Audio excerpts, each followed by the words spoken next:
Welcome back to another episode of East Got Game, where we give you the X's, the O's, and the insights from the NBL One East.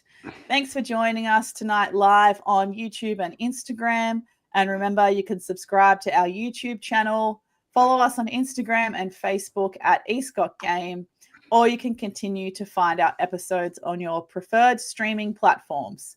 On this week's episode, it is a bonus episode where we're going to talk to one of the more reputable coaches in NBL One East, just about trying to learn a little bit more of what it's really like to be a head coach of an NBL One team. This person is probably name dropped on every second episode of East Got Game for one reason or another. So it's going to be no surprise who we've got today. Certainly one of the most outstanding coaches in NBL One, they particularly in the women's competition, and someone who's, I think we've said on the pod a couple of times it's maybe been overlooked for Coach of the Year. But they just say they're happy to be nominated. Let's bring them on stage now. It's Sammy Mack from the Albury Wodonga Bandits. Am I right in saying that you're happy to be nominated, Sammy? Absolutely. I'm just lucky to be included with those amazing coaches. I'll say that every single chance I get because, the East has some pretty phenomenal coaches. So for a bit of an average Joe from down in good old Albury, I'm pretty lucky to be considered up amongst them. Well, average Joe, I'm not too sure about that. I think you're a household name down at the Hideout, and you've qualified with the first Albury team to make the NBL One Nationals, the very first one in Melbourne. You've made, then you stepped up to head coach the last couple of seasons and have made the finals both times. And now we should congratulate you for being signed for another 2 seasons. Well done. Yeah, thank you. Yeah, like I've said plenty of times, and you guys would have read and seen, it's an absolute honor for me to be able to lead one of our 2 teams at this club. I've grown up around it, 41 years old. Our club's 41 years old. I've been there. I've seen it when it's been tough. I've seen it when it's been great. I've managed to play, and now to be able to have an impact coaching, it's awesome. And in Lockie Everett on our Instagram live says that you're also a very good media guinea pig. I love a chat. I love a yarn. So yeah, absolutely. He's nailed that as a guinea pig. So let's just to recap.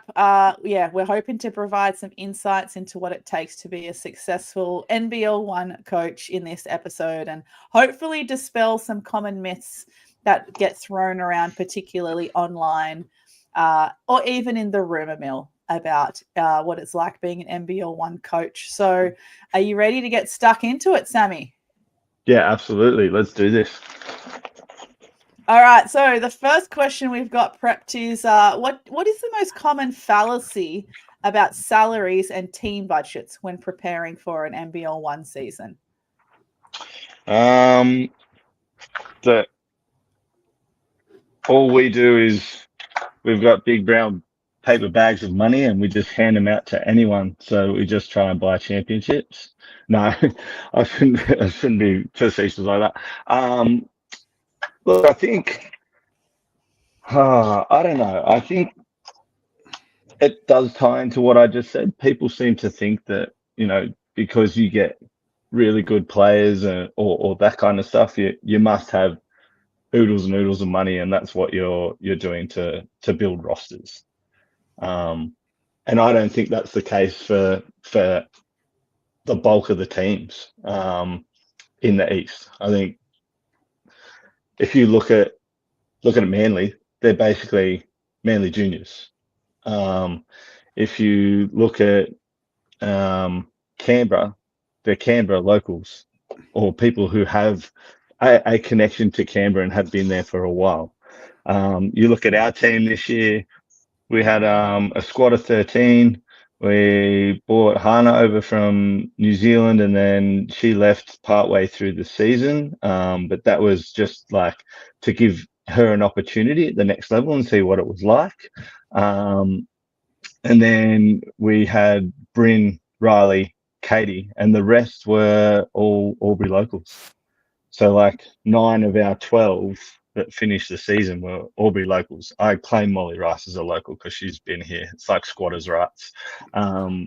She's been here for so long. So I think you look at Norths, like there's a lot that have been through the Norths juniors or at least part of the Sydney associations that are around.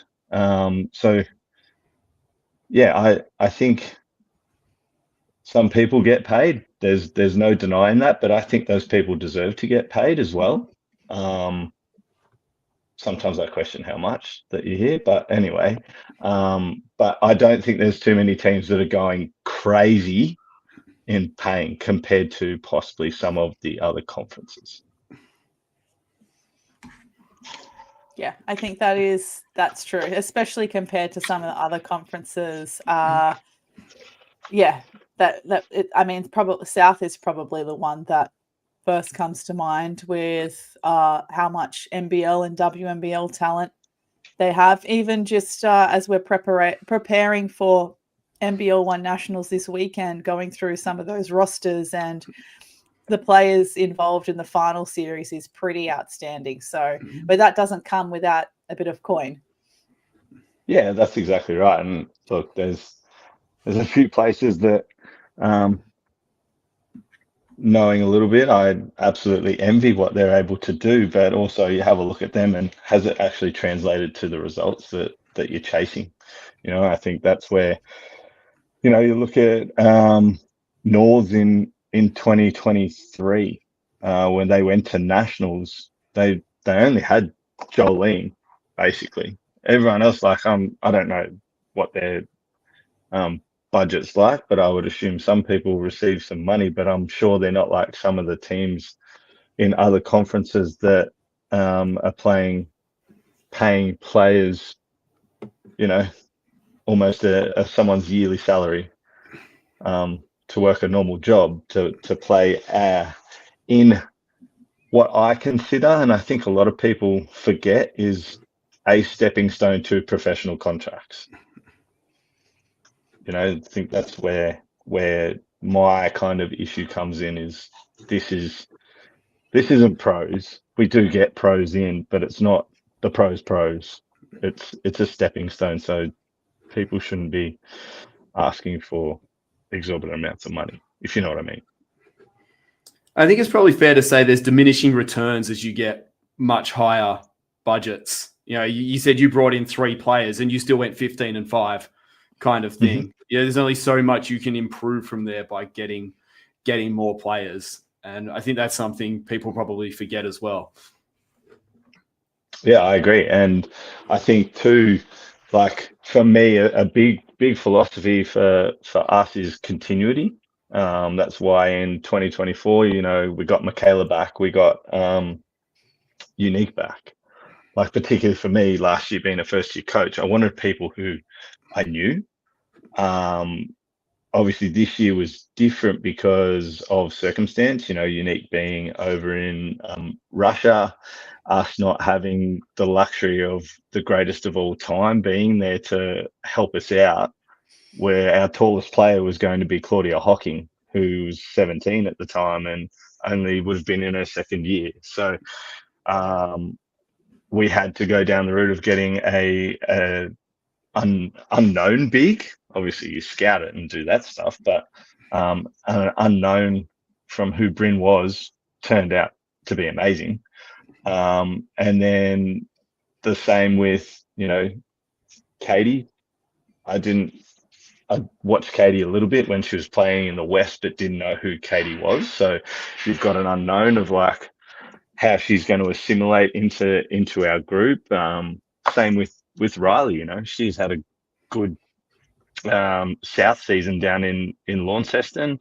And, you have your conversations with them, do your due diligence, and you can do all that and you still don't know how they're going to assimilate with the group. So yeah, they're bringing in lots of players, and particularly some teams that have the turnover of bringing in new ones and like 3, 4, maybe 5 new ones in a season, that has a significant impact. with the locals. They have to learn that new person, how they go. You as a coach has to learn how they play, and they have to learn how the coach and everyone else plays. So yeah, unless you've got them here for like a proper preseason, like we get our players 2 weeks. I think Katie turned up the day before our first game against Canberra this year. Bryn was the day before Katie.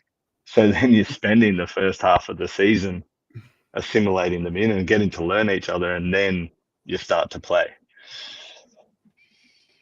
And that kind of reminds me a little bit as well when we talked to Coach Miko from the Crusaders men's team this season about how instead of bringing players in and kind of continuously making the local talent and the core group fit around the new people, it should be the other way around. It should be the new people coming in need to start to, like you said, assimilate to the systems, the culture, the team dynamic of the existing core group. So is that also in the forefront of your mind when you're going out recruiting? Yeah, absolutely. It's really funny you bring that up. That's been a huge conversation for us this year now that we've got a second year under the belt of, Claudia, Tamika, Alira. We got Kajana in this year for the first time. And so we've now got this group that's going to be hopefully with us for a little while, and we now focus in on them and then add the pieces to complement them.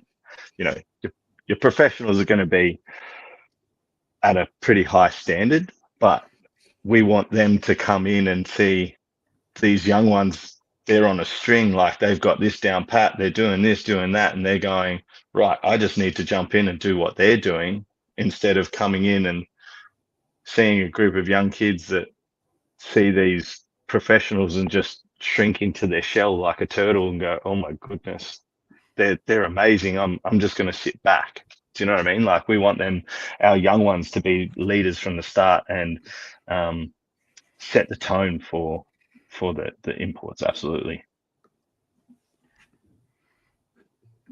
And that kind of was a lovely segue into our second question that we had prepared about your personal approach to recruiting. So aside from what you've just mentioned, what other things do you consider when it comes to recruiting?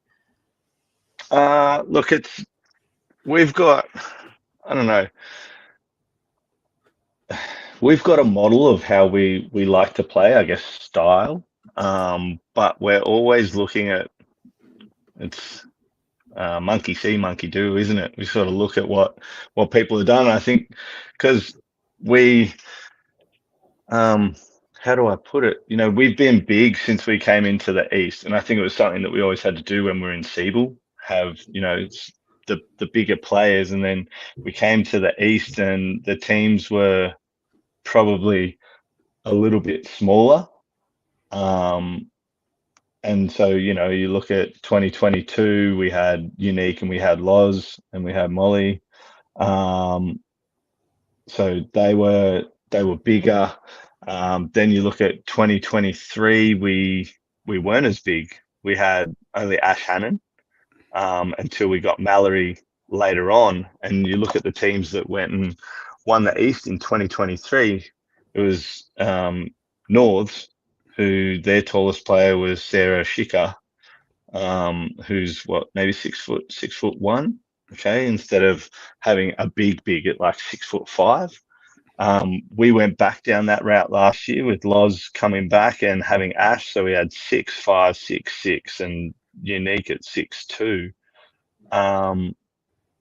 But then you look at who beat us, and you've got Isla Jufferman. So Newcastle was kind of similar, having Juffermans as a big.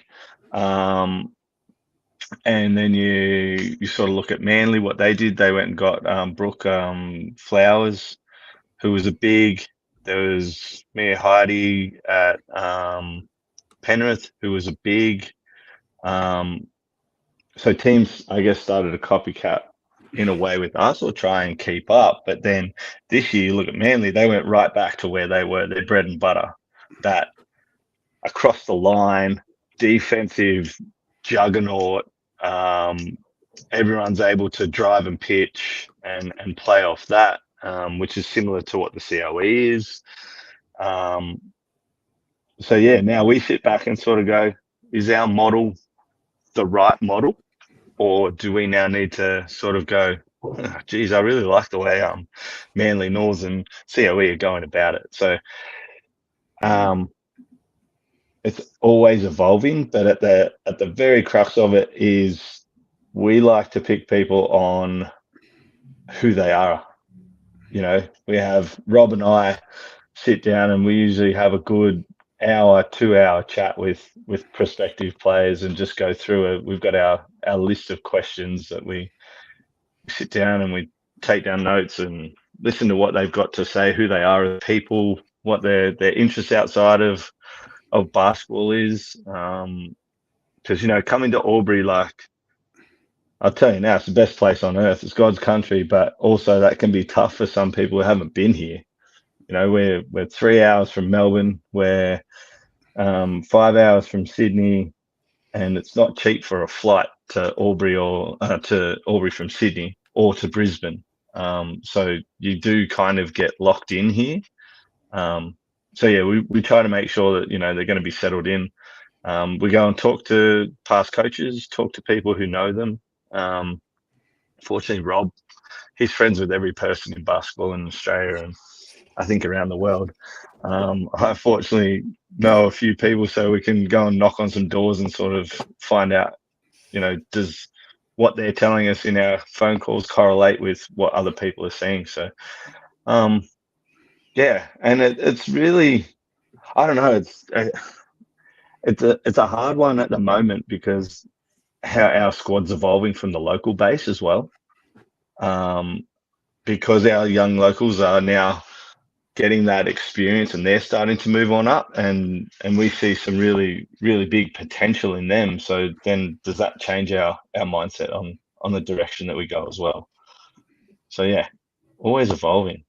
Keep me on my toes.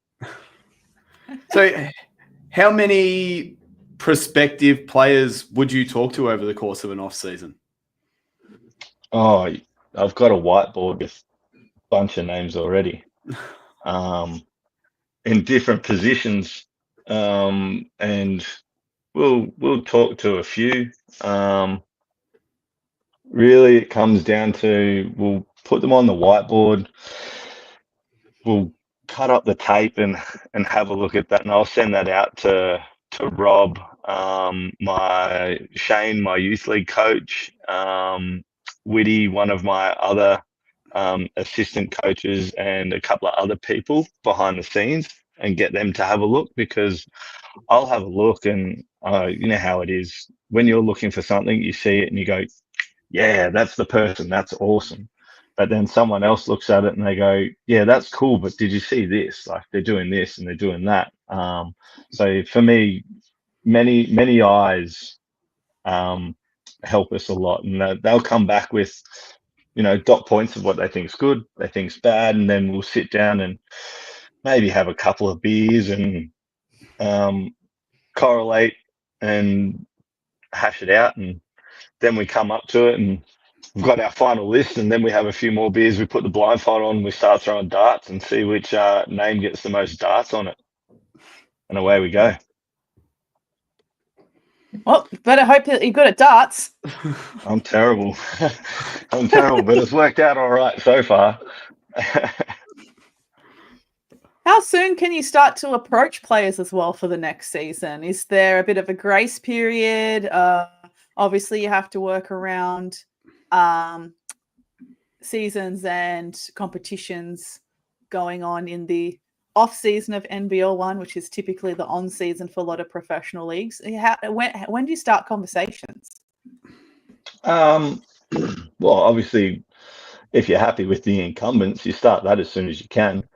And then, you know, for me, I always do a check-in at sort of quarter, halfway, 3/4, and then in the exit interview to see what their thoughts are, and we log it down and see if attitudes are changing, or like negatively or positively, and then we look at it from there. I think you're always on the lookout, aren't you? Always on the lookout, and if someone pops up, the early bird gets the worm. So you can't sort of sit back and go, "I'll wait for their season to finish," because you never know who's already started talking to them. Because I mean, if you make finals, then half the competition's not in finals, so they're starting to think about next year already. So if you're not on that game, you could miss out. But the big one is the off season or on season, whichever one they want to call it. The player wants to call it. There's a lot that you want to talk to, and it just depends on where they get signed. Bryn's just signed over in with Caledonia, the Gladiators in Scotland, playing in the Super League over there. So then you've got to look at when that season finishes and how that correlates to meeting your 40% requirement of NBL 1 East. So that makes things tricky. I think Lauren, who's going to be on tonight, that she'd be a really good one to talk to, given with Davida. They had her signed this year to team up with Jada, and she's they go all the way through to mid to late May, which then puts you in trouble. So yeah, basically start talking to them whenever, and then you go from there, basically. We had a comment on Instagram Live a little while ago. Hopefully the person's still watching, from Eves Shemmer, just saying they found your selection process interesting and they really like it, about prioritizing the person rather than the player and the skill set, making sure that they are willing to be part of the system and the culture first. So props to you for that. And just for the listeners' sake as well, when you mentioned Lauren, we did invite Lauren Curtin from Bankstown Bruins to join us for this chat as well, but unfortunately was unable to make it this time. But we certainly would love to have her on Eastcott Game again. If not soon, certainly next season, because I'm sure she's going to get booked for the head coaching gig again. We were just really rooting for both of those Bankstown teams this year too. They're mad if they don't. Have to have her on. They're mad if they don't give her the gig again. Like what she did with the young group is phenomenal in the first half of the year, and then that run into finals. If Charlotte doesn't go down, things are completely different. Hey, things are very, very different in terms of that. I think they lost to Newcastle, wasn't it? Yeah, I think if they had Charlotte, they knock off Newcastle. Well, they already did in the regular season. Well, that's exactly right. That's what and then that changes the Manly and that game to get into the grand final. Like the what ifs of basketball. Hey, it's too many to count. Way too many. Well, Lucky, do you want to shoot the next one? You did mention Bryn going to Great Britain. How much does the start time of NBL 1 East affect your recruiting of overseas players? Would you like to see it start a little bit later like North does? No, because I'm already bored and getting fidgety about the season starting, and we've only been finished for 4 weeks. Not that my wife's probably not happy to hear me say that, but I was going to say. But it'd be amazing, wouldn't it? Like all of Europe's finished by the time that they're finished. Obviously it's a shorter season, so meeting the minimum requirements is a bit different. But if you can have a player, they finish in Europe at the start of May, and your season starts at the start of May, and you've got a good local group, you could then turn around and go, right, I've signed player X, have a month off, and then come in just for the end of, rejuvenate yourself, and then come in for the back half of the season. Similar to like a Sutherland last year, or even this year. Lauren Nicholson comes in the back end of the season an absolute jet who's a great addition to any team, and your season goes from here to here. Like, that probably wasn't a good representation. I don't know. But, you know what I'm talking about. You go from like possibly not making finals to making finals, and you've got all this momentum against teams that have been grinding it out for 20 games, Yeah, the later start time would be good, but at the end of the day, I'd just like us, particularly with the East, I'd really like us to try and I don't know, try and see if we can condense it down into a couple of less weekends, maybe. We already go up to Sydney. We do 5 road trips and double head them each time. I don't know why. I don't know if there's a way that they could get a team to come down and play here and then play again on the Sunday. Do you know what I mean? Or they play, say, a game in Canberra on Saturday night, and then they come to us on Sunday and go home. We've got, I think it was last year, we played Central Coast on the Saturday night, drive up there, and then we have to play Manly on the Sunday. That's a tough road trip, but teams get to come down and play against us, and that's their only game.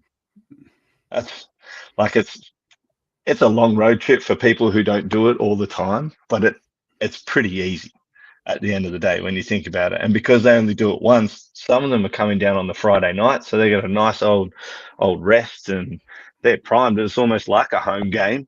And then you get to go out and have fun on the Saturday night in Albury. What a night out. But yes, I would like to see the East condensed down a little, I think, so that we can possibly either start a little bit later. And I guess it all depends on this Nationals thing and how they want to do that as well, isn't it? It's kind of dictated by that. But yeah, just, I don't know. It can definitely be reworked, I guess, because, North only started the 1st of May this year. So East had already been through 3 rounds and Easter, at least, before North had even started. And I know that North had fewer teams and they only had 13 rounds, but East only had 15. So that's not a big difference.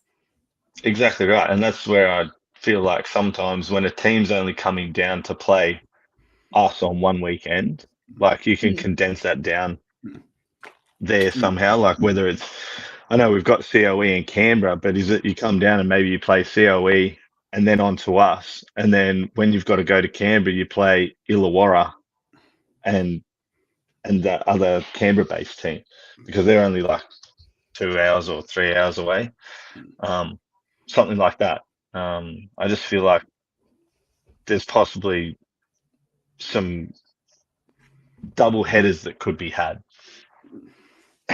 And Central Coast and Manly, they're not even close to each other. I mean, understanding that, like, Maitland, Newcastle in a doubleheader makes sense. Yeah. Maybe Central Coast and Hornsby makes a bit more sense than Central Coast and Manly. Yeah.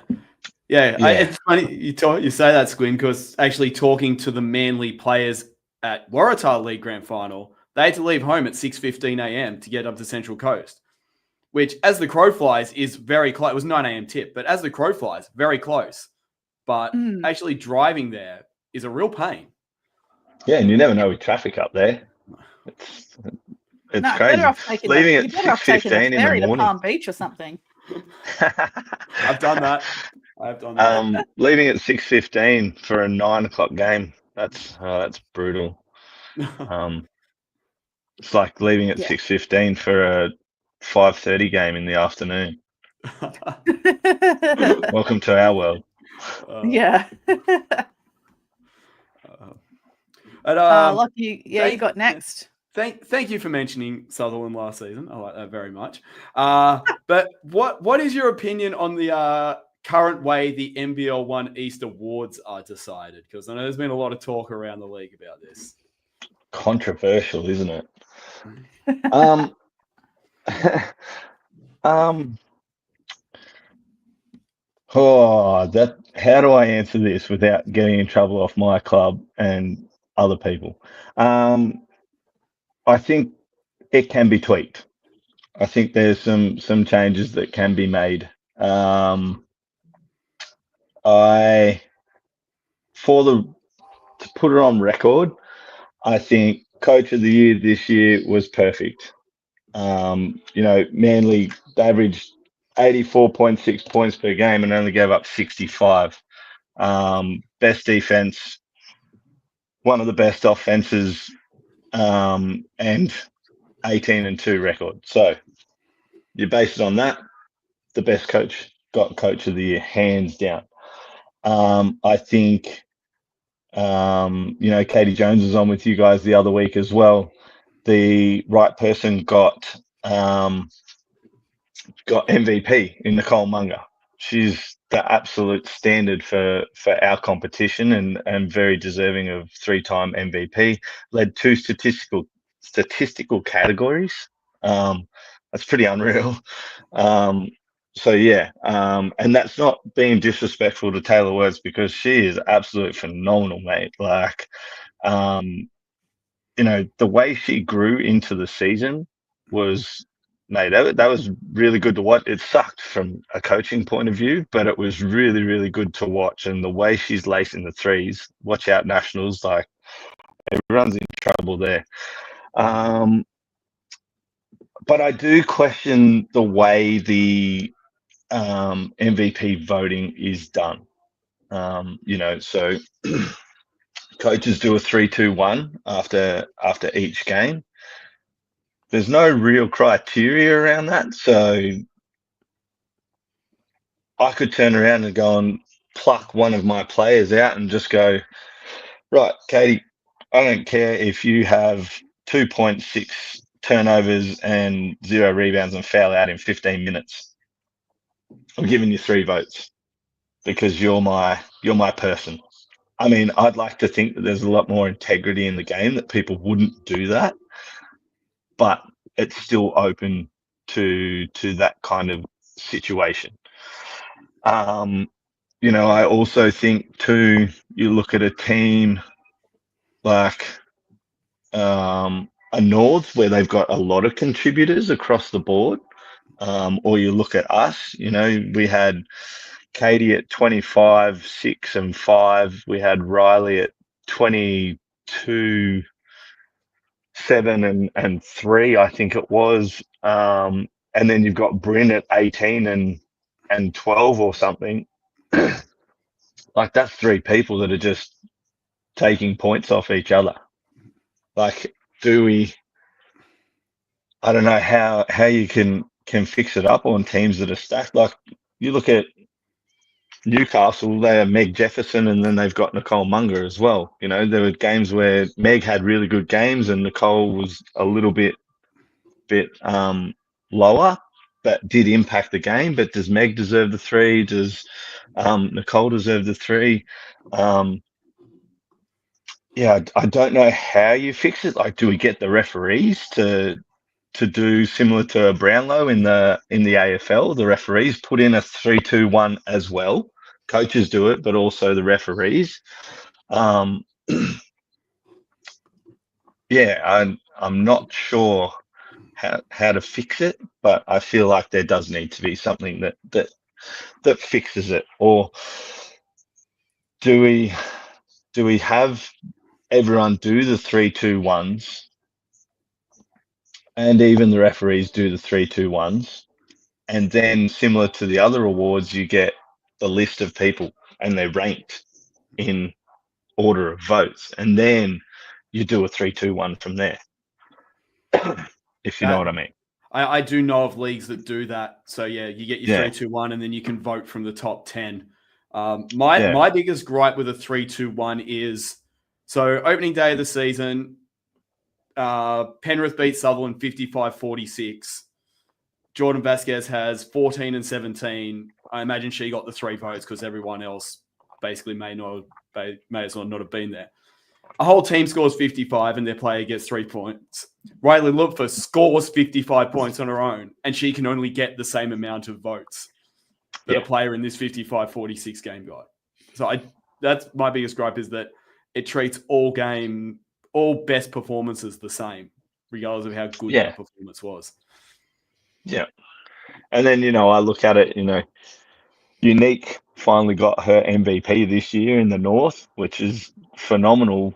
But you go back and you kind of look at a player like Unique, who has such a significant impact on the game, but she only comes through and plays 12 of 20 games.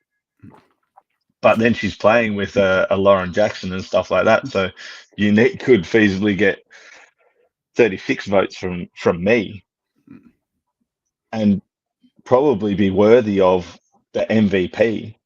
But then she's not going to, because she's played enough games to qualify, but compared to someone else who plays 20 games and is only maybe the second best player on the court, they get 40. Do you know what I mean? So that ties in with your weightings of where that stuff is. And I think the subjectivity of the 3-2-1s as well, like for the NBL 1 North Women's Grand Final, we have a 3-game series. And as commentators, we were asked to do 3-2-1 votes for the first 2 games. Mm-hmm. And it was just interesting between us how we were deciding to give our votes as commentators based on statistics, but also we could see from a different perspective who was having such a bigger impact on the game, in a sense of Michaela Ken and her leadership and her energy and the way that she was playing with such kind of desperation to kind of keep Logan in touch in that first game when they lost to Spartans by nearly 20 points. Mm-hmm. Like, to me, that deserves some votes, even though she was on the losing team. But to others, they might just say, oh, she only had 18 and 4 compared to someone else that had, I think Franson had like 31 and 15. You know what I mean? So yeah, there's always that it's a little bit too subjective almost. But I like that idea of having a short list and then voting off the short list. I feel like that was kind of in play before the NBL 1, and before Championship League, when it was at Waratah ABA. I think that's what we used to do. Going back a while. I think you'll remember too, Lockie, back in 2022 in the grand final. So us versus Southo. Unique got MVP, but Unique was awesome. But Brody Theodore was phenomenal. Do you know what I mean? So there's all that subjectivity and all that kind of stuff around there, which again comes into. I mean, the amount of people's and players' names that I heard talked about for 3-2-1 up and down the bench, because I think we both had votes as commentators, and so many other people. Excuse me, Sammy, I was there too. Yeah, sorry. Yes, I was more talking about Sutherland. Like, I knew that Lockie would definitely remember. Yes, no, I do definitely remember. Yeah, I know. I was just we had you votes, up. and so yeah, I mean, the amount of people that got votes, Squid, in that game is ridiculous. I think Brody was definitely talked about. Casey Ardern was talked about. Yeah, do we give Brody a vote? I'm pretty sure we did, but I remember we definitely talked about it because, like you said, Sammy, the impact she had in terms of setting the tone, hitting some threes at the right time, like perfect role player, and without defensively, her impact, you don't. Yeah, defensively was outstanding. We definitely talked about it. I'm pretty sure we gave her at least a couple, and I think I was surprised that I thought she kind of had it in the bag that people would see it a similar way. But I mean, loved that Unique was also MVP. Absolutely. I mean, and like, sorry, you go, Lockie. I had 2 grand finals on the weekend where the top scorer in both games by a fair margin got beaten. Ruby Perkins had 38 in the grand final and lost. Yeah. Johnny Whitwer was splashing threes for fun for Central Coast Waves, scored 23. They lost. Neither gets grand final MVP. So yeah, and that's kind of like the grand final this year. You know, like Taylor was awesome and blew the game open to start with, like shooting the threes. But for me and a couple of other people that were watching, it was the work of Zoe Miller, like getting into the seams and that early on, creating those kick out passes and collapsing the defense to get Taylor those shots. Like, funnily enough, I don't it know. wasn't 3-2-1 for that grand final. We just had one Wasn't pick. it? We just had one pick.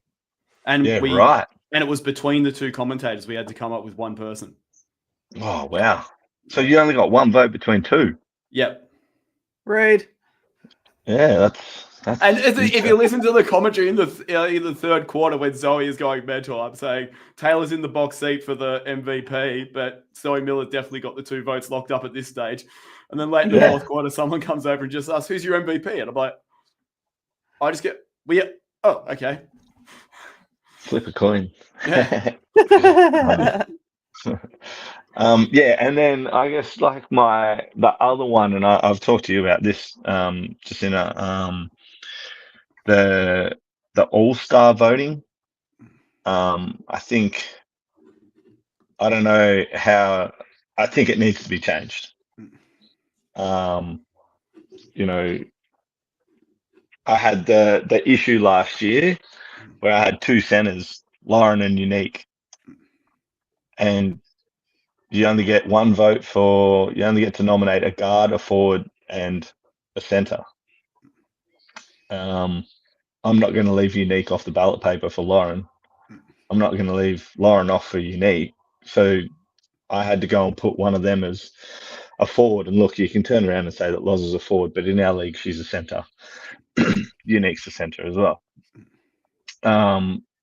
So then you get into those tricky areas as well. Like, I guess it kind of happened this year too, with Riley being nominated as a forward as well, but I'll be honest, I'm not going to leave Riley off my ballot paper. So yeah, I think we need to look at, I think it should just be, you get to nominate 2 or 3 players and then it gets voted on from there. I don't know. What do you guys think? I mean, you're not the first coach to, slot a player down or up a spot. I know teams in youth league, I've seen them do it forever. Yeah. I mean, as I said when the award came out, put the players in the positions. If the league doesn't vet what they think the players' positions are, dare people not to vote for them. Yeah, exactly. I appreciate the coaches this year voting for Riley as a forward, though. Like, props to them. That's awesome. Good acknowledgement for her. But but then it also impacts a player like Abby Curtin, who was nominated as, I think she was nominated as a center. And so, like, that's tough. It's tough for Bryn. She's a true center. Jada Rice is a true center. Sataya is just an athletic beast, and could probably be nominated for all 3 positions. So yeah, I don't. Yeah, I don't know. I think there might need to take the positions out of it, possibly. I don't know. Yeah. I think I'm probably going a bit rogue here, but I also don't really like the positions either. Because I remember, I think the inaugural season at NBL 1 East, didn't Lauren Nicholson make the All-Star 5 as a forward? Yeah. I think so. To me, when I think of All-Star 5, I just want the best 5 players of the season. I feel like what I liked this year with NBL 1 East is that they kind of gave us this drip feed of the top 5 people who had the most votes for MVP. Yeah, I would prefer that. I would prefer that over an All-Star 5 that is based on position. Or I would just prefer like All-Star 5 to kind of be named, I don't know, be renamed like NBL 1 East starting 5 or something, because All-Star 5 reads to me the best 5 players, but so many people are going to miss out because of position. But if you make it as like your ultimate starting 5 where you had to put people in position, I think maybe that wording would change it a little bit. But I would almost prefer the top 5 MVP votes over an All-Star 5. Why can't we have a first team and a second team like the North does, and I think South do as well, don't they? Yeah, Yeah. they do. Yeah, They have mean- like 400 people nominated for all their awards in South. Probably because Everyone they that- have like 400 teams. They have like 19 teams this season or something. Everyone that registers gets a nomination. Yeah. and why not? Why do the Yeah, teams have exactly. to tell you who you can vote for? Yeah, that's exactly Yeah. right. You're putting know, in if- the effort. Yeah. Yeah, But I think we can definitely have a first and second team. I think the West does it as well. Yeah. I think that's especially with where our league's at right now and the quality of players that are coming into it on the men's and women's side. To see some people get left out, I feel like is doing them an injustice. And it's also doing the fans and the clubs an injustice. You know, like for us, it's a big thing to get people into those award nominations. You know, like our fans really want to see that, and the amount of people that were pumped to see Katie in that trickle in of like who the MVP is, and they're like, oh man, Katie's down the final 3, like she's a real big chance, blah blah blah. You know, seeing Riley and Katie make the All-Star 5, people saying, hey, that's continued a pretty stellar run for us in terms of members of the All-Star 5 since we came into the East. You know, I think you're right, Lauren Nicholson was a forward in 2022 because it was Vanessa Panousis, Ayamada, Lauren, and Unique. That was the All-Star 5, if I remember right. So yeah, like we need to make sure that these people who are bloody good players get the recognition that they deserve.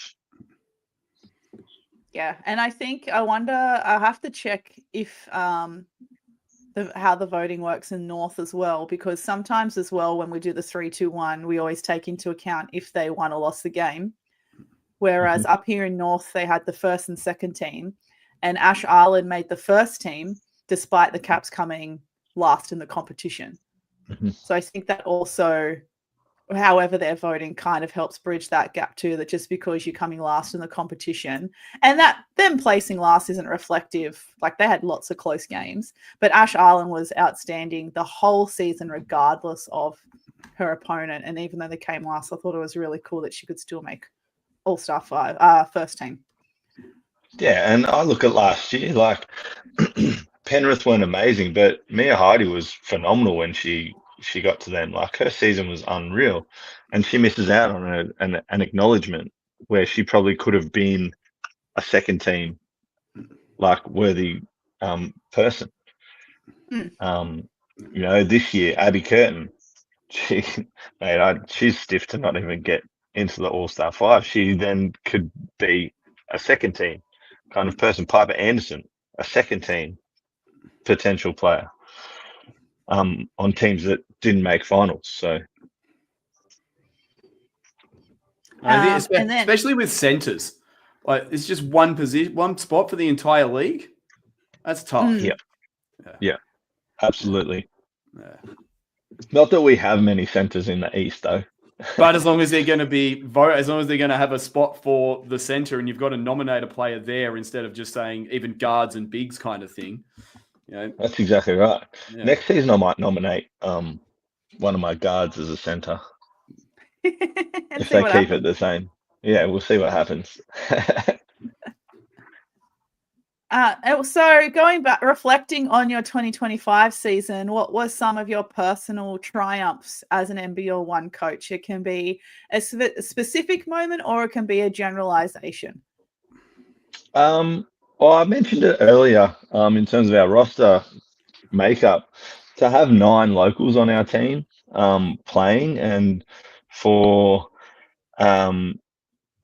Kajana, Claudia, Alira, Caitlin, and Tamika, for 5 of them to be all under 20 and getting to play and contribute, I think that's a massive thing for myself and for our club. I know when I played a long time ago, I was not very good, but our club had a focus on playing young locals because we'd kind of gone down the road of buying people in, and it wasn't working out. We were just spending lots of money and not getting the results, like what you said, Lockie. And so the club turned around and said, you know what, we're going to focus on playing young locals and see how that goes. And the fans just love it. The amount of people talking this year saying it was so good to see so many Albury people playing in our squad. That's what we want. And to be successful doing that, I think that's a real highlight for me this year. Generalization, I'm just stoked that we were competitive again. You know, I wasn't in a way, I wasn't a one-hit wonder. Just rolled out there with like an all-star team last year, went 20-0, choked in the finals, and then I think it's good to know that I'm not a bad regular season coach. I'm just a shit finals coach. Oh, Sorry for swearing, but like you can't that's just sugarcoat harsh on you. it. You can't sugarcoat it. But no, it was just good to know that like what we're doing is down here is a competitive brand of basketball within our conference, and you know we learnt some areas that we need to improve in, like winning finals. And talking about all those locals, like you mentioned Caitlin, who I think is from Wagga Wagga. Yes. So what is the actual, does Albury Wodonga have much of a relationship with the clubs in the Riverina? Or is it just that if a player's good enough, they're going to come down to Albury? Yeah, it's interesting. I think by virtue of like the Basketball New South Wales stuff, and I think some of the SPP with the satellite spots, I think it's easier for a player like Caitlin, where there might not be too many that make the SPP kind of group. She was coming down and training with our groups down here.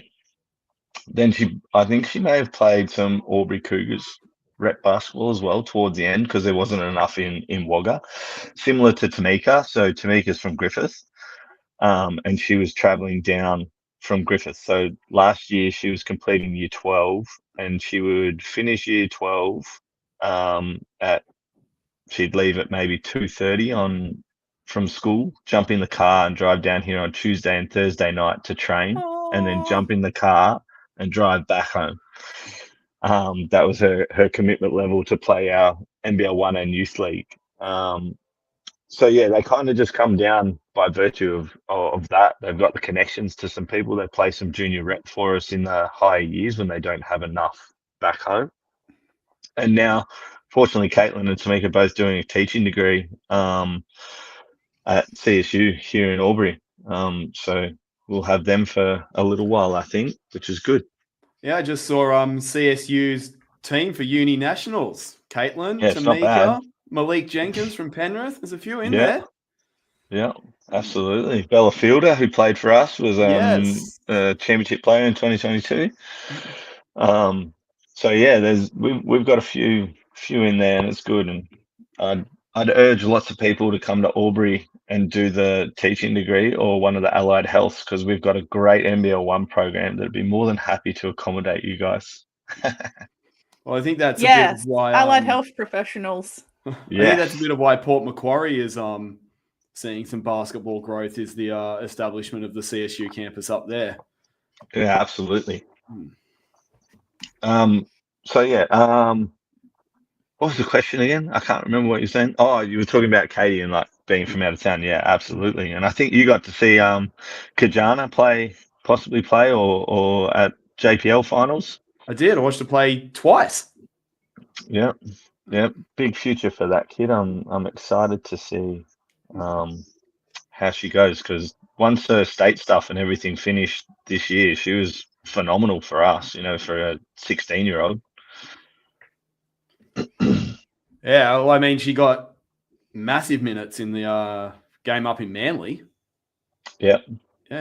Once we fine-tune a few things, very excited to see where she can go from there.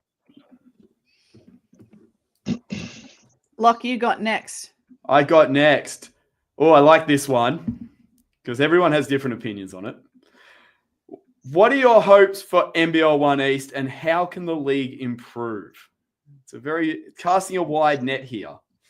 Yeah, absolutely. Again, I hope I don't get in trouble. How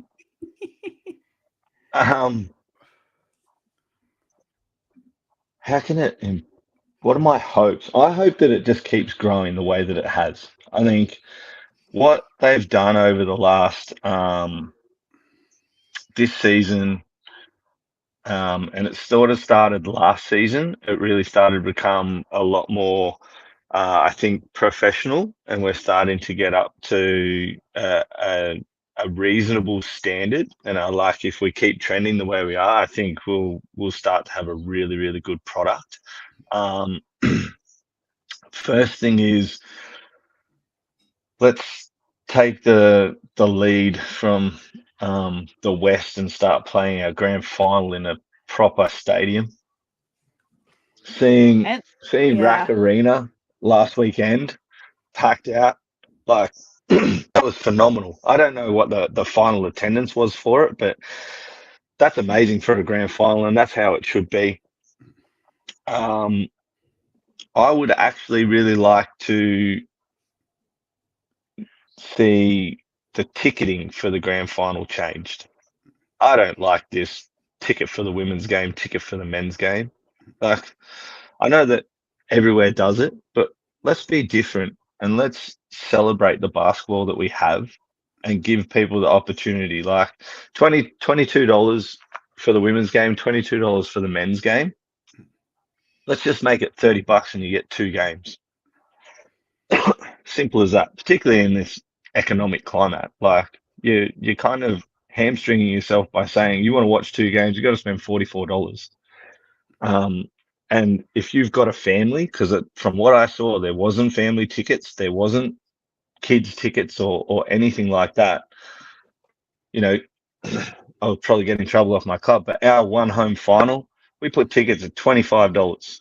So a family of 4, it's $100 to go and watch the game. That's outrageous. We want to see people in the stands. Absolutely, I want to see people in the stands. I want to see it packed out. And that's the way NBL 1 East should be looking at it too. They should be turning around saying, right, we've got Manly and we've got the COE. Now, by virtue of it being the COE, unfortunately, they don't have a huge fan base, but we've got Manly people. Let's go and say, Manly, we're going to give you 100 tickets to give out to your association. Okay. Then tickets are going to be $40 for a family.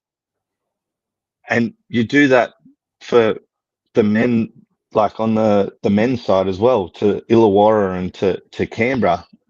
But you want everyone to come and watch both games.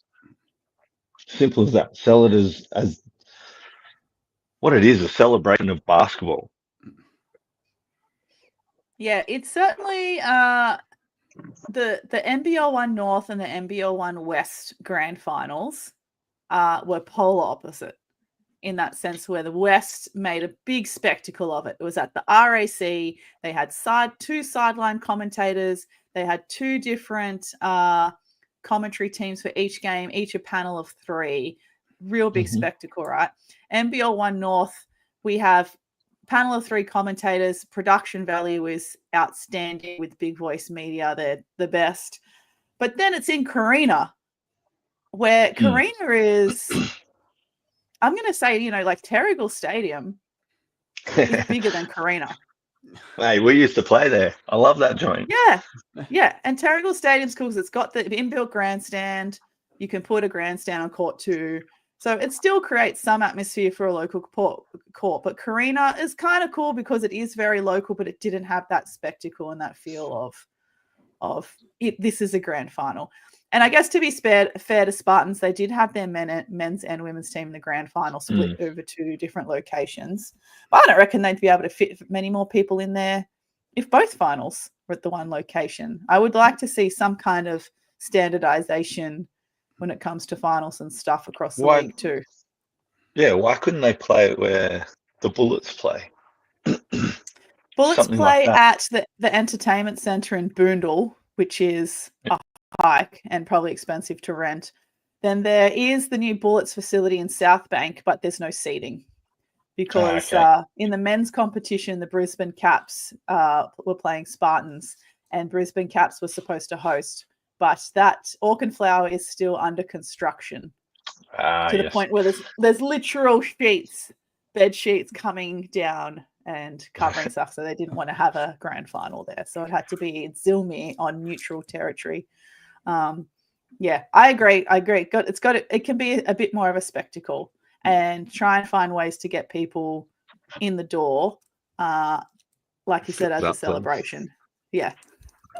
Sorry, I'm just getting my wife to fill up my water. On standby. She's a good egg. Yeah, I agree. And you've got the State Basketball Centre down for the South. That's always a good show. Like the South do it as well. Thank you very much. They had the same, they got the panel of commentators. They had the sideline commentators and stuff. Like it's just production value is huge. So that's my one. That's the first one. I think the social media game for the East went to a huge level this year. A lot of people creating some really, really good content. The photographers are just next level. Hey, like the work that they do with their little video edits and their pictures, like they really need a massive pat on the back, because without them doing that, we don't get to showcase what we're doing to people that aren't in the East. So yeah, I think that's massive. We kind of spoke about it beforehand. Maybe we could get actual information updated a bit quicker regarding what's going on and that kind of stuff. But I think that's a across the board for the NBL 1 kind of thing, just that transfer of info. I don't really know how else it could improve. I mean, we said before, like in terms of the schedule, possibly trying to shrink that down and creating a double-header road trip down this way would be great from a competitive standpoint, and lightening the load for some people not having to play as many weeks, possibly in their off season. That's about it for me, I think. I can't see any of the other ones. No, that's a good spread, because we've already talked about as well, how the awards are allocated, the schedule we've talked about as well in this episode. So that still counts as overall improvements to the league, I think. And they're all things that don't involve needing to have more money.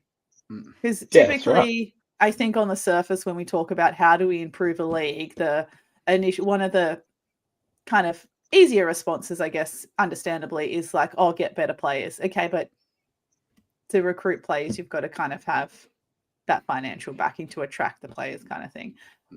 So all of the improvements that you've mentioned at least don't require money. Yeah. We've got great players anyway.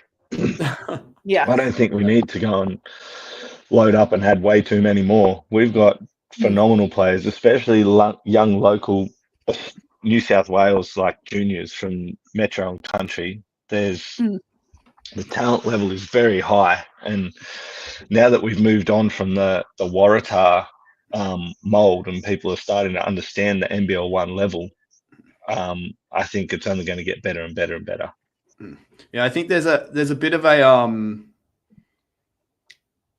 kind of like a feeling that, if it's a young local player that's come up through the ranks, well, then they're not a big name. But that's just patently untrue. It's like, just because they went out and signed imports or WNBL players, it doesn't mean that those young locals coming through still aren't ridiculously good players. Because who was a young local coming through once? Lauren Nicholson. That's exactly right. No, 100. I couldn't agree more, Lockie. Like, and that's who people want to see, isn't it? Your WNBL players, and I think we're getting into a really cool cycle with the college kids. Looking at Izzy Morgan come back and play this year for Norths. I think that was awesome, like that connection. Kitty Henderson's just finished. Like, do we see her possibly pop up in the off season at Manly? Millie Pryor, like they're legit stars from college basketball that are going to come back. And if they drop into the East, I hope they don't try and go play in the South and all that kind of stuff. Like, I want them in the East so that we can play against them and we get to watch them here instead of on my TV like I've had to watch on my laptop for the last few years whilst they've been at college. Like, we want those players playing here, and I love that they go back to their home associations. So, fingers crossed that we can keep building on that too. Oh, you never went over to the States and watched Millie and Izzy play at Davidson? No, I didn't. Sorry, Lockie. Did you? Yeah, I commentated one of their games. Oh my goodness. How lucky are you? And I think, especially this season, we have dubbed it on ESCOT Game as the homecoming season. We saw so many great players who started their career here, went off and had a career in different levels at different places and have come back. So, you had Kadee coming back, Susie Wormsley, Isaiah Lee. You had both Davo and Bawali playing for Comets. I've probably missed a couple more, but that just was such a bolster for the league, seeing those kind of household names coming back for their home club. It just had put a really nice touch to the season, I think. Yeah, the Kadee one was awesome. The vibe around Bankstown was phenomenal. Like, when we played there, that was cool. Like, good old Bankstown Stadium. I still remember winning under 12 state champs there. And then walking back in and seeing it absolutely buzzing more than it was when we were winning the under 12 state champs. Like, there wasn't that many people watching then, which is disappointing. But to watch the fans really get around it in Bankstown, it was awesome. And they were there, halfway through the women's game as well. And like, when we played there, the women were struggling a bit because it was the young group. They hadn't got Shyla and they hadn't got Juju in. But you could see that people were starting to cotton on that there was something growing there, building.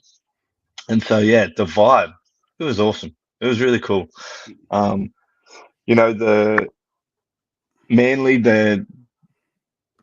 we only got to play there in that final, but with the new stand that they've got there, you could see there was, and it was a bit hard because the men were playing in Norths as well. But Manly always has a really good crowd. They love to give you a fair ribbing, I absolutely love that. I feed off that. That's my favourite part. Canberra, I think Canberra had an awesome crowd this year as well. Which was really good. It's great to see the crowds building because, there wasn't many there in 2022 when we went and played up in Sydney. Like, people didn't quite understand. They only sort of turned up because Lauren was there. Because then we went there in 2023 without Lauren and there wasn't many people at the games. There was heaps last year. And then this year it was great to see that there's heaps still there at the games. Southo as well. Southo was, unfortunately, the women had a tough year with injuries and unavailabilities and that kind of stuff, but there was still a bloody awesome crowd when we were up there. And they got to see us lose, which was no good. But anyway, that's probably always a treat for some of the teams to see us lose. And Newcastle, Newcastle and Maitland. Maitland is right up there with the Manly people for parochial fans. I got called chicken legs, which is the first time in my life I've ever been called chicken legs. But yeah, it was awesome. I love it. The banter and how into it they all are. And that's what's really cool about the trajectory of the East. And I think what we're doing right now with small improvements sends us to another level. Do Maitland still play the cricket chirping over the away team player introductions? Yes. Love it. Yes. And I'm showing my age here, but I feel like I'm in the club when I'm there. It's so loud. Walk out of there with like ringing ears, man. It's it's hard. My players don't listen to me in timeouts anyway, but I feel like I'm not getting my message across.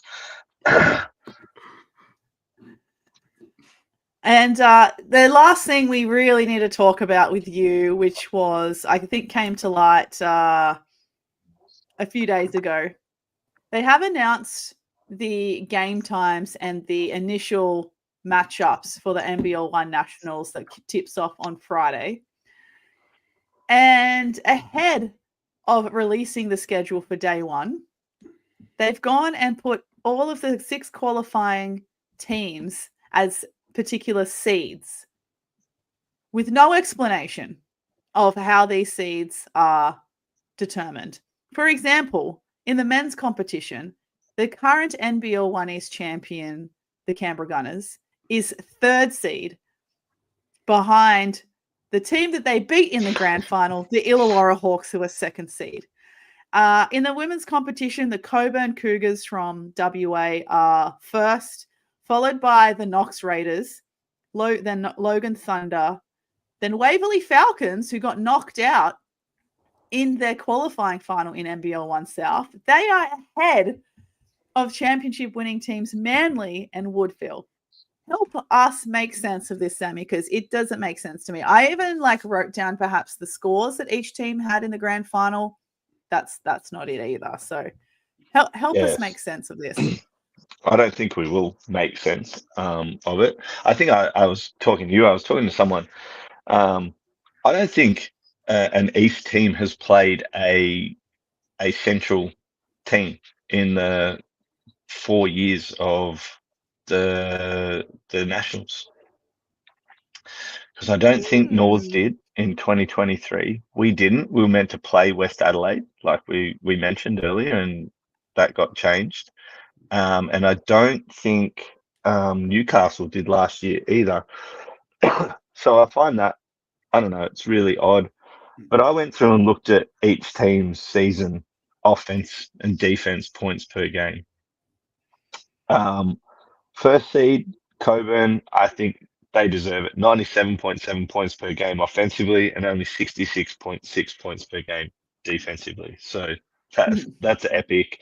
23-0 has to be 1st seed. 2nd seed, you've got Knox at 81.2 points per game, 64.2 points per game defensively. Not bad. But then you look at Manly, who's the 5th seed, 84.6 points per game and 65.1 points per game defensively. They are easily the 2nd best team on those numbers in the competition. The only team that scores more than Manly, like offensively, is Logan at 87.6, but they give up 73.8 points per game. So for me, if we were doing the seeding right, it should be Coburn plays Waverley, Manly plays Woodville, and then Logan can play Knox. That's the way I would have the seedings for the women. And then we see how it goes from there. The men blows my mind. I'm not 100% sure about that. How Illawarra, unless they've just given Illawarra their seeding because that's where Knox was going to be. That's the only explanation I can have for it. At least with maybe in the women's, you could explain that maybe Manly were 4th and Waverley were 5th, so they switched them, so Knox didn't play Waverley in the opening round or something like that. But on the men's side, I just can't. Yeah, the only thing I can think of is what you just said. Yeah, that Illawarra's just taken Knox's spot and been slotted there into the draw. But transfer of information, transparency. Tell us things and we won't have to speculate. Yeah, exactly. And I don't know. It's just I find that just a little bit lazy. I don't know, bit lazy. Not Yeah. trying to be rude or anything, but like let's just, again, that transfer information.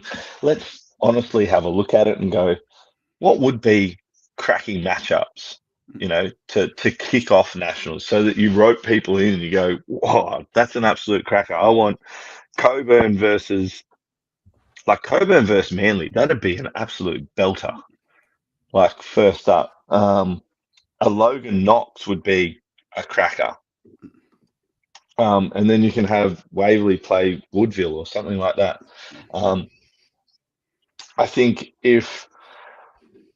I feel like the team that won nationals, that 16, they should just be the 6th seed. Yeah. Straight up. And then we go from there. I mean, and it's not being disrespectful, but you guys didn't win it this year. You didn't win your conference this year. You were good last year, and you weren't quite good enough again this year. So you get to be number 6, and then we go from there. Well, that brings up another point. If it's different teams, do we need seedings? Why don't we just have a random draw? That's exactly right. Yeah, absolutely. Throw them all into the bingo wheel, and away we go.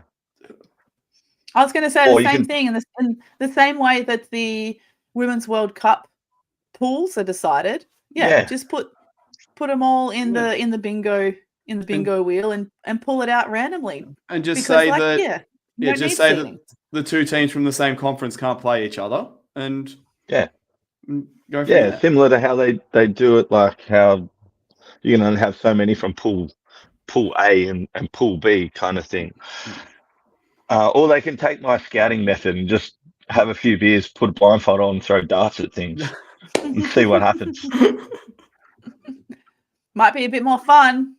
Yeah, absolutely. And they could live stream it. That'd be sick. Yeah. But NBL 1 Nationals starts this Friday, the 29th of August, hosted by the East in Canberra, of course. Manly Warringah Seagulls women are playing at 12 p.m. on the Friday against the Knox Raiders. And then we've got the Canberra men playing at 2 p.m. against Sandringham Sabres. Then later in the day, we've got Illawarra men playing Southern District Spartans at 4 p.m. on the first day. Now, the times are up for day 2 and day 3, but the matchups won't be released, I think, until day 1 is over. So keep your eyes on Canberra, a good shout in the men, hey. Canberra are a good shout.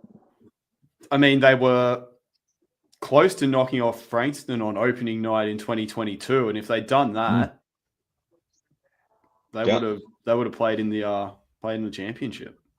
And they play Sandringham, who, if it's like normal with NBL having their blitz or whatever at the same time, Ben Eyre won't be playing. And I think there's about 3 other players on that team that won't be playing because they're NBL contracted. Krislovich, Dash Daniels. Yeah, exactly. Yeah. So, that's interesting. Illawarra obviously probably won't have Kobe McDowell-White and Blanchfield. So that kind of hurts them. Still a good team. I'd be interested to see if Lucky Dent's still playing, or has he gone back to Europe by now? No idea. International man of mystery, Lockie Dent. He certainly is. But yeah, and then what is it like on the women's side? Like last year, what was it? Northside, they pulled out because players took off and went to their European gigs. I know a lot of them are just over there getting ready to start their European gigs. So yeah, it'll be interesting. I'm kind of torn in the women's. Mm-hmm. Do I get behind Manly being an East team? Yes. Or do I roll with supporting the local that's playing for Coburn, Steph Gorman? Steph Gorman. Well, I've already kind of nailed my colours to the mast that my second team might be Coburn with my Ruby Porter Yeah. support. Yeah, absolutely. They're a fun team to watch too. So, like I said, I'd just love to see an absolute cracking first game between Coburn and Manly, and that would just set the tone perfectly in that. And then, yeah, it's going to be good. I like it. I just hope that we can hit on something so that we can get the NBL players available to play in it, so that you've got the best, like the teams that have worked their butts off all year to get to that position actually competing. Yeah, Yeah, make it 'cause like I a think- true nationals, like Yeah. not just kind of like, oh, who's available for one more weekend? Yeah, exactly. And like I feel like the week off kind of hurt, or could have hurt a few teams as well. Like that's just an extra week that you got to pay someone to sit around and not really do anything. I mean, But yeah, when we went in 2022, when we were watching a game and Sam McDaniel, Harry Froling, and Jason Kadir are sitting in the stand watching, yeah, that's all right. contracted to the very teams that are playing. Yeah, that Gold Coast Rollers team. Hey, Yeah, Gold Coast and Hobart. Those Yeah. three were across. Yeah, Yeah, yeah. Meanwhile, they're playing some weird practice match in the NBL at the same time, so they're not allowed to. They're not playing the practice match, but they're not allowed to play NBL 1. Weird. yeah. Well, it all tips off Friday, the 29th of August, as we mentioned. Manly Warringah on at midday against Knox, which will still be a really great game. Yes. Because from what I've told, there was a bit of a question mark around some of the WNBL players having to go to preseason, or if some people are getting called out early. So I know that some of the Sydney Flames players may or may not be there, unsure. Okay. So that would be the likes of Michaela Can and Agnes and so question marks around them, but not confirmed. But yeah, it's definitely going to be, regardless of who's there, it's still going to be very competitive, very exciting. I'm very grateful, especially on the Friday, that the games are a lot earlier than last year, because I think it was maybe the Saturday where we just finished really, really late. I think there were some games that were like at night. And so we were commentating really late, and then would go back and hang out at the hotel to kind of wind down together. And then we still hadn't got our schedule for the next day to prepare. And it was a big challenge. It was a big weekend. Lots of fun, but not a lot of sleep. I'm jealous. I wish I was doing that right now. Yeah. But we'll be watching. I think there's a few of us from our squad that are still around. We'll get together and we'll watch it. It's just good to watch. Like, it's still good basketball, even if people aren't there. At the end of the day, because those teams have got good systems and they're teams. They're not just one or two players. So, you get to see someone else like step up and get an opportunity on the big stage. So yeah, I'm excited to watch it. It'll be good. Yeah, available on KO Freebies. But yeah, Sammy Mack, congratulations on such another successful season as head coach of the Albury-Wodonga Bandits. Certainly not a one-trick pony. We never thought that you would be.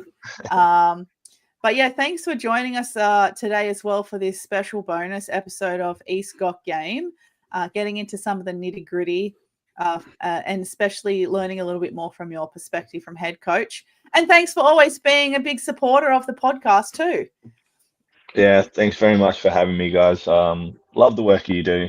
And it's always good that you give me a shout out. It helps with my self-esteem, especially in the down times.